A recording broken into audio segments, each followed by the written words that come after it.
Hi friends, কেমন আছেন? আশা করি আপনারা সকলে খুব ভালো রয়েছেন। আজকের ভিডিওটির মাধ্যমে আপনাদেরকে আমি প্রাইভেট এবং কমার্শিয়াল যে সমস্ত গাড়ি রয়েছে, সেই কমার্শিয়াল এবং প্রাইভেট গাড়িগুলির আপনারা বাড়িতে বসে কীভাবে আপনারা সেই গাড়ির ট্যাক্স আপনারা অনলাইন থেকে কীভাবে কাটবেন, সমস্ত কিছু প্রসেস এবং সমস্ত কিছু স্টেপ আমি এই ভিডিওটির মাধ্যমে আপনাদেরকে স্টেপ বাই স্টেপ কিন্তু দেখাবো। চ্যানেলে যদি আপনি নতুন হয়ে থাকেন, অবশ্যই আমার ইউটিউব চ্যানেলটাকে সাবস্ক্রাইব করে পাশের বেল আইকনটাকে অল করে দেবেন। আর যারা ফেসবুক পেজ থেকে দেখছেন, ফেসবুক পেজটিকে অবশ্যই কিন্তু ফলো করে রাখবেন। তো কিভাবে আপনারা রোড ট্যাক্স কাটবেন অনলাইনের মাধ্যমে, সেই প্রসেস আপনাদেরকে দেখিয়ে দিচ্ছি। গাড়ির ট্যাক্স আপনারা অনলাইন থেকে কিভাবে কাটবেন, তার জন্য আপনাদেরকে মোবাইলে অথবা কম্পিউটারে যে কোনো একটা ব্রাউজার ওপেন করতে হবে এবং টাইপ করতে হবে বাহন ট্যাক্স। এই বাহন ট্যাক্স লিখে আপনারা সার্চ করবেন। সার্চ করলে আপনাদের সামনে বাহন 4.0 সিটিজেন সার্ভিসেস এই যে অপশানটা রয়েছে, এই অপশানে গিয়ে আপনাদেরকে একটা ক্লিক করতে হবে। ক্লিক করলে আপনাদের সামনে বাহন সিটিজেন সার্ভিসেস পোর্টাল ওপেন হয়ে যাবে। তো আপনাদের গাড়ির ট্যাক্স কাটার জন্য এখানে ভেহিকেল রেজিস্ট্রেশন নাম্বার অপশানে গিয়ে ক্লিক করবেন। ক্লিক করার পরে এখানে আপনার গাড়ির যে নাম্বার, সেই গাড়ির নাম্বারটি এখানে টাইপ করে দেবেন। গাড়ির নাম্বার টাইপ করার পরে আপনাদেরকে নিচের দিকে স্ক্রল ডাউন করতে হবে। এখানে একটা টিক মার্ক দিতে হবে। এখানে একটা কিন্তু টিক মার্ক দিয়ে দেওয়ার পরে প্রসিস্ট অপশানে গিয়ে ক্লিক করে দেবেন। তো প্রসিস্ট অপশানে ক্লিক করার পরে এখানে প্রসিস্ট এই যে অপশানটা রয়েছে, এই অপশানে গিয়ে আরেকবার ক্লিক করতে হবে। ক্লিক করার পরে আপনাদের সামনে এরকম ইন্টারফেস ওপেন হয়ে যাবে। তো আপনাদেরকে ট্যাক্সটা পেমেন্ট করার জন্য পে ইওর ট্যাক্স এই যে অপশানটা রয়েছে, এই অপশানে গিয়ে একবার ক্লিক করে দিতে হবে। তো ক্লিক করে দেওয়ার পরে এখানে কিন্তু একটা ইনফো দিচ্ছে, পশ্চিমবঙ্গ সরকার মোটর যানকর আইনের পুনর্বিন্যাস করে বাণিজ্যিক যানবাহনের এককালীন কর প্রদানে 15, 30 এবং 40% ছাড়ের বিশেষ সুবিধা দিয়েছে, তা গ্রহণ করুন। যথাক্রমে 3, 5, 10 বছরের অগ্রিম কর প্রদান করে এই বিশেষ সুযোগের সদ্ব্যবহার করুন। অর্থাৎ যাদের পুরনো ট্যাক্স রয়েছে 3, 5 এবং 10 বছরের, তাদেরকে কিন্তু 15, 30 এবং 40% ছাড় দিয়ে কিন্তু ট্যাক্সটা পেমেন্ট করতে হবে। তো এই যে ওকে অপশানটা রয়েছে, ওকে অপশানে গিয়ে একবার ক্লিক করতে হবে। তো ওকে অপশানে ক্লিক করার পরে এখানে আপনার গাড়ির নাম্বার কিন্তু শো হয়ে থাকবে।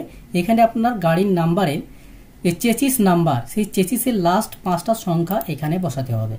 তো এখানে চেসিস নাম্বারটি আপনাদের ব্লু বুকে লেখা থাকবে, সেই চেসিস নাম্বারের 5 সংখ্যা, লাস্টের 5 সংখ্যা এখানে বসাতে হবে। তো এখানে চেসিস নাম্বার বসানোর পরে ভেরিফাই ডিটেলসে ক্লিক করে দিতে হবে। ক্লিক করার পরে এখানে সাবমিট অপশানটা রয়েছে, এই সাবমিট অপশানে গিয়ে একবার ক্লিক করতে হবে। তো সাবমিট অপশানে ক্লিক করার পরে আপনার যে ট্যাক্সের ডিটেলস, অর্থাৎ লেটেস্ট ট্যাক্স ডিটেলস এখানে লেখা থাকবে। এখানে আপনি ক তারিখে ট্যাক্স পেমেন্ট করেছিলেন এবং কত তারিখে পেমেন্ট করেছিলেন এবং ক টাকা পেমেন্ট করেছিলেন, সমস্ত ডিটেলস কিন্তু এখানে শো হবে। তো ট্যাক্সটিকে পেমেন্ট করার জন্য এখানে নিচের দিকে পেজটিকে স্ক্রল ডাউন করবেন। এখানে যে ট্যাক্স মোডগুলো রয়েছে, এই ট্যাক্স মোডগুলো আপনাদেরকে কোয়ার্টারলি সিলেক্ট করতে হবে। তো এখানে অ্যাডিশনাল এমবি ট্যাক্স এখানে কোয়ার্টারলি সিলেক্ট করতে হবে, স্পেশাল ফি কোয়ার্টারলি সিলেক্ট করতে হবে এবং স্পেশাল ট্যাক্স যেটা রয়েছে এটাকে কোয়ার্টারলি সিলেক্ট করতে হবে। তারপর TW ওয়েলফেয়ার সিস এটাকে আপনাদেরকে কোয়ার্টারলি সিলেক্ট করতে হবে। তারপরে পেজটাকে নিচের দিকে স্ক্রল ডাউন করতে হবে। আপনি যদি আপনার গাড়ির অনারের ব্যাপারে যদি জানতে চান, অর্থাৎ কার নামে এই গাড়িটা রয়েছে, তো এখানে অনার ভেহিকেল ট্যাক্স ডিটেলস এই অপশানে ক্লিক করে এখানে কিন্তু অনারের ব্যাপারে কিন্তু সমস্ত ডিটেলস কিন্তু দেওয়া থাকবে এবং সঙ্গে গাড়ির ডিটেলসও কিন্তু লেখা থাকবে।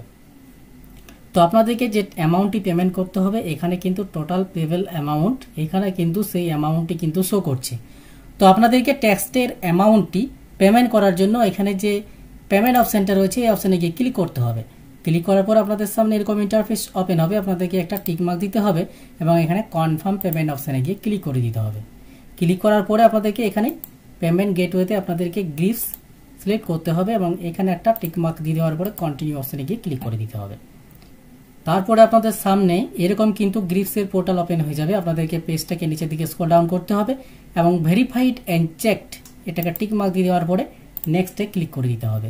তারপরে পেমেন্ট মোড আপনাদেরকে SBI ইউপিআই সিলেক্ট করতে হবে এবং পে থ্রু আপনাদেরকে পেমেন্ট গেটওয়ে অর ব্যাঙ্ক এটাকে সিলেক্ট করার পরে নেক্সটে ক্লিক করে দেবেন। নেক্সটে ক্লিক করা দেওয়ার পরে আপনাদেরকে ওকে অপশানে একবার ক্লিক করতে হবে। তারপর পেজটাকে নিচের দিকে স্ক্রল ডাউন করবেন এবং স্ক্রল ডাউন করার পর পে নাও অপশানে গিয়ে একবার ক্লিক করে দেবেন। ক্লিক করার পরে আপনাদের এখানে আপনাদের পেমেন্ট ডিটেলস, অর্থাৎ আপনারা ডেবিট কার্ড, ক্রেডিট কার্ড এবং প্রিপেড কার্ড দিয়ে পেমেন্ট করতে পারবেন। এখানে ইন্টারনেট ব্যাংকিং অপশন রয়েছে। এখানে ব্যাংকের যে ব্যাংক থেকে আপনি ইন্টারনেট ব্যাংকিং থাকবে সেই ব্যাংক থেকে আপনারা কিন্তু পেমেন্টটা করতে পারবেন। এখানে ইউপিআই অপশানে ক্লিক করলে আপনারা ইউপিআই কিউআর কোড দিয়ে পেমেন্ট করতে পারবেন, ইউপিআই আইডি দিয়েও পেমেন্ট করতে পারবেন। ওয়ালেট অপশন রয়েছে, এখানে ওয়ালেট সিএসসি ওয়ালেট থেকে পেমেন্ট করা যাবে এবং এনইএফটি এবং এসবিআই ব্রাঞ্চ পেমেন্ট এটা হচ্ছে অফলাইন। তো আপনারা ইউপিআই অপশানটাকে ক্লিক করবেন, ক্লিক করার পরে এখানে ইউপিআই কিউআর কোড এই অপশানে গিয়ে ক্লিক করবেন, ক্লিক করার পরে পে নাও অপশানে গিয়ে ক্লিক করে দেবেন। তাহলে আপনাদের সামনে এখানে কিউআর কোডটি আপনাদের জেনারেট হয়ে যাবে। এই কিউআর কোডটিকে আপনাদেরকে স্ক্যান করে পেমেন্টটা করে দিতে হবে। তারপরে কিন্তু আপনাদের ট্যাক্সের যে চালান কপি অর্থাৎ রিসিভ কপি সেটা কিন্তু ডাউনলোড হয়ে যাবে। পেমেন্ট করার পরে আপনাদের কাছে এরকম কিন্তু একটা পেজ কিন্তু ওপেন হয়ে যাবে। এবার এই যে এখানে ট্রানজ্যাকশন মেসেজ শো হচ্ছে অর্থাৎ পেমেন্ট সাকসেসফুল, এখানে পেমেন্ট আইডি দিয়ে দিয়েছে, এখানে ডাউনলোড চালান, এখানে আপনারা যদি ডাউনলোড চালান অপশানে ক্লিক করেন তাহলে আপনারা চালানটা কিন্তু ডাউনলোড করতে পারবেন। এবার এই পেজটা রিডাইরেক্ট হয়ে এই যে ট্যাক্সের যে কপি সেটা কিন্তু চলে আসবে এবং এখানে একটা ফিডব্যাকের অপশন আসবে, এই চাইলে আপনারা এই ফিডব্যাকগুলো দিতে পারেন। তো এখানে যে কাট চিহ্নর অপশন রয়েছে এই কাট চিহ্নর অপশানে ক্লিক করে এখানে কেটে দেবেন। তারপরে এখানে যে ট্যাক্সের কপি এটাকে আপনাকে প্রিন্ট আউট করে নিতে হবে বা এটাকে সেভ করে রাখতেও পারেন। তো ভিউয়ার্স, এই ছিল আজকের আমার ট্যাক্স। আপনারা অনলাইনের মাধ্যমে বাড়িতে বসে কিভাবে আপনাদের গাড়ির যে রোড ট্যাক্স সেই ট্যাক্সটা কীভাবে কাটবেন আজকের ভিডিওটাতে সেটা কিন্তু দেখিয়ে দিলাম। পরবর্তী আরও নতুন ভিডিওর নোটিফিকেশান পাওয়ার জন্য আমার চ্যানেলটিকে অবশ্যই সাবস্ক্রাইব করে রাখবেন এবং পাশে থাকা বেল আইকনটাকে অল করে রাখবেন।